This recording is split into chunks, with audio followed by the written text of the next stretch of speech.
Méagui, place de l'Indépendance. Elles sont venues nombreuses depuis les villages et campements de la localité pour célébrer ce jour qui leur est consacré. À l'instar de toutes les femmes du monde, elles ont mis cette journée à profit pour faire le point en matière de respect de leurs droits. Désormais, on trouve des femmes présidentes de la République, on trouve des femmes ministres, des femmes chefs d'entreprise et puis des femmes qui ont su galvaniser leurs sœurs afin que les femmes soient autonomes. Prestations d'artistes, danse, mais au-delà, des conseils avisés leur ont été prodigués. Le président du conseil régional de la Nawa, Neto Tabo René, les a appelés à l'union et à la solidarité.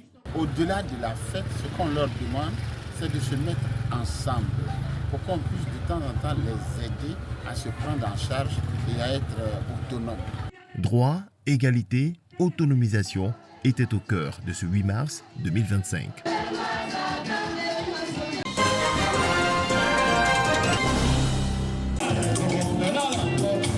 Ambiance festive au commandement supérieur de la gendarmerie nationale.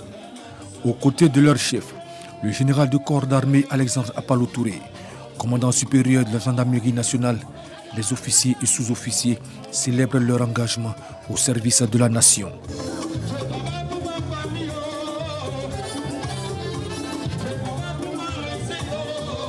L'année 2024, riche en activités et en prouesses, en témoignent les actions menées dont la rénovation des casernes, les mariages collectifs et le renforcement des capacités des soldats.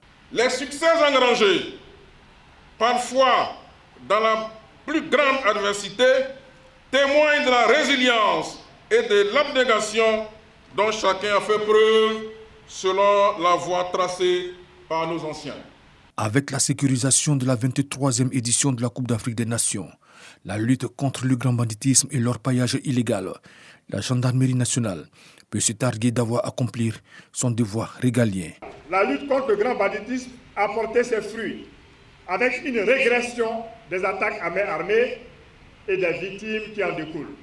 Le phénomène des coupeurs de route a également été réduit à une expression négligeable, témoignant de l'efficacité du dispositif Renard et des actions ciblées menées par les différentes unités sur toute l'étendue du territoire.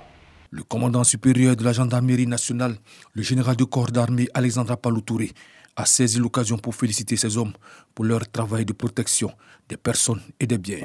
Cette cérémonie a vu la célébration et la distinction de 20 couples issus des mariages collectifs et la présentation du nouveau manuel de santé servant à la prévention des pathologies élaborées par la division santé de la gendarmerie nationale.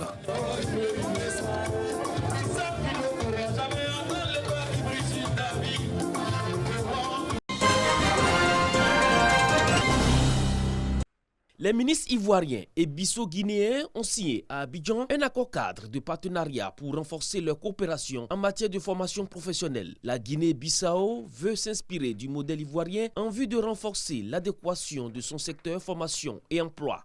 Non, Riba, que satisfaction. Nous allons rentrer à Bissau avec beaucoup de satisfaction. Pas d'opportunité. Ça nous permettra de donner des opportunités a jovens guineenses, à des jeunes bissau-guinéens, aqueles que jovens ivoirenses estão a viver nesse momento. Aujourd'hui, le gouvernement de la Côte d'Ivoire a mis à la disposition de la jeunesse ivoirienne. Les principaux axes de cette collaboration incluent l'échange d'expériences entre les deux pays, la définition de stratégies en réponse aux exigences du marché du travail et l'accueil d'étudiants bissau-guinéens dans les centres de formation ivoiriens. Nous avons fait partie, à la demande de la Guinée-Bissau, 2 bonnes missions en Guinée-Bissau pour identifier les secteurs sur lesquels la Guinée-Bissau a besoin de l'expertise de la Côte d'Ivoire.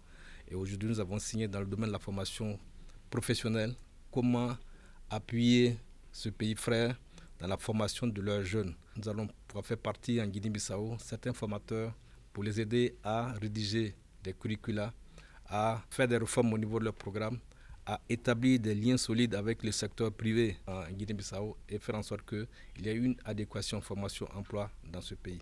Cet accord cadre illustre l'engagement des deux nations à renforcer la coopération sud-sud avec pour objectif favoriser l'insertion professionnelle des jeunes et le développement des compétences.